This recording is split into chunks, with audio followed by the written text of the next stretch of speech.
Hey, this is Pia from Atlanta High Heels, standing here with Joop and Kassi from Mercy Isle. And first of all, congratulations on your new EP. Thank you. Are you proud? Oh, yes. Yes. Overjoyed. Cool. You found the EP with a really funny crowdfunding campaign. How did you come with all the ideas, especially for the Dirty Metalhead soap? Oh, that one, actually, for some of them we were struggling to come up with ideas, so we looked at other campaigns to see what other people were doing.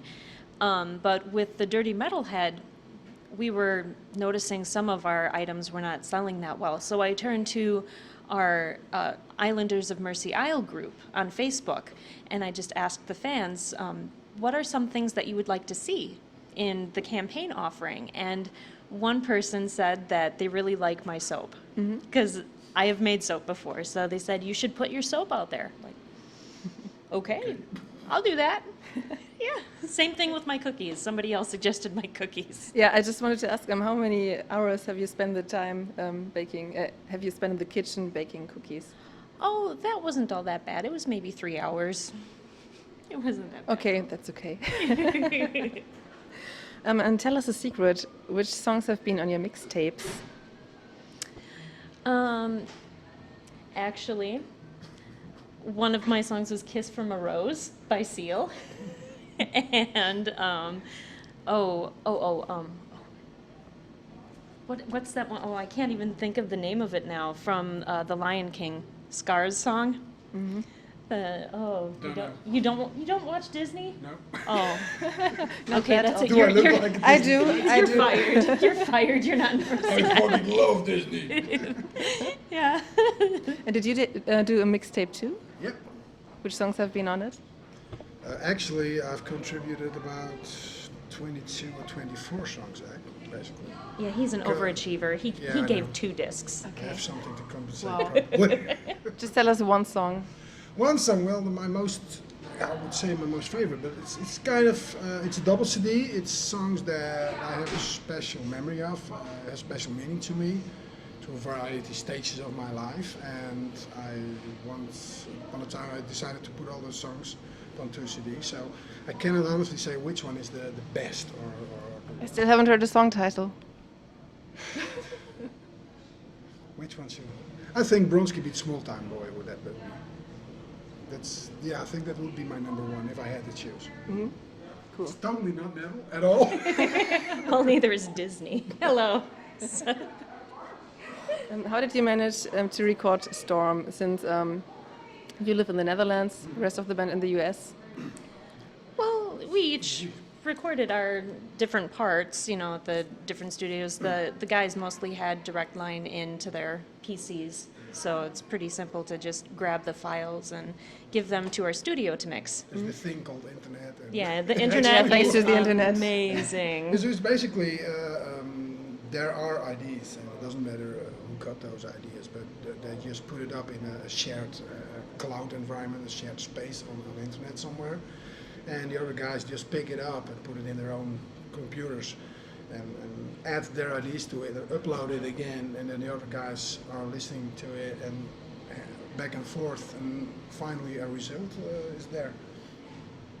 And composing worked the same way, that you uploaded song snippets or something? Yep. We, upload whatever ideas that we have so that everyone can listen and share, and then come up with their own ideas, and then it's just basically everyone recording their ideas and sharing, and it keeps going around. So All of the band members are experienced musicians. And was it a benefit, or was it sometimes hard because everybody has its own workflow and ideas? I think it's the best thing that could possibly be about the band is that everybody does have their own ideas, that they can contribute something unique to the band. Like Corey is such a death metal musician, so all of his guitars have that kind of influence. Joop, he has his awesome throwback synths, Yeah. which are just so cool. It adds a different kind of sound and layer to it. So it's more like everyone's different backgrounds is very valued. Mm-hmm. So we love that. And is there a band leader? Technically me. I guess yes, it's me. Okay. You have so many different voices on the EP. I love that. Was it your dream? Maybe. Was it your dream to create a band with so many different vocal styles? Yeah, yeah, actually, I mean, I've loved singing in different kinds of techniques as best as I could. When I was going to university, I was studying classical, but not a lot of my teachers knew a lot about other kinds of styles, and so I always kind of self-taught myself that way. So I really do like the idea of being able to branch out and do different things. Okay, Mercy Isle. What's the idea behind this band name? Okay. I was flipping through I think his name is Neil Gaiman. If you know that writer, Neil Gaiman, he wrote a book called American Gods. And I had it sitting on my nightstand at home. And I thought, man, I'm having a difficult time coming up with a band name. So I grabbed the book and I flipped to 2 different pages and I looked at words that popped out at me. Yeah. And on one page was Mercy and on another page was Island. And I thought, well, Mercy Isle has a better flow to it. And then I thought, well, what could this mean? What could Mercy Isle mean? And it would be like a sanctuary for people who felt, you know, outcast or like their voices weren't properly heard, you know, things like that. And so it's become more of a philosophy as well for the band and then also for our fans is to make sure that everyone feels valued and important. And you announced a US tour with Aria Flame. Joop plays in both bands. Don't you think it is too much for you? Not at all. Very easy. No, it's a matter of dividing your energy between the 2 bands. Each song has its own dynamic and energy needed. I mean, we have several ballad type songs. Well, obviously I'm not going to headbang all the way behind my keyboards. So it's all a matter of dividing whatever energy you have and time it right. It's fairly easy to do. Actually, you won't have it on the way, any other way because it's addictive. You already played Madtown Underground. How were reactions like? Madtown Underground. That one, it was really nice because nobody knew who we were, and you know we showed up and we put up our banner and we did everything as as professionally as we possibly could, and people stopped what they were doing and they all sat down and they watched and you could see them bouncing their heads and they were really enjoying what we were doing, and it was really neat to do that for a crowd of people who've never heard of us before. And yeah, I really had a lot of fun at that. It was really nice. At the moment you have, I think, 4 songs and 1 remix? 5. Technically 5 songs. There's I'm Gonna Make It, which is also a remix on Storm. Storm, No One Will Save You, and Uncaged. But then there's the other song that's not on the EP at all, Saying Goodbye. Yeah. What else will you play on the tour? Oh, well, we have a couple of other tunes that will be on our full-length album. One of the songs is called Stop Kiss Me. Another one is called The Ghost in Me. We'll also be doing a song from Galenor. Yeah. Yep. One of my former bands. Yeah. So it's like we're doing a cover, but not really, since he's in the band. Semi-cover. A semi-cover. It's a half a cover. And that one, oh my God, what's the title? You're Secondhand Human. Secondhand Human. I'm like, I'm going to start singing it in my head until I get to the lyric.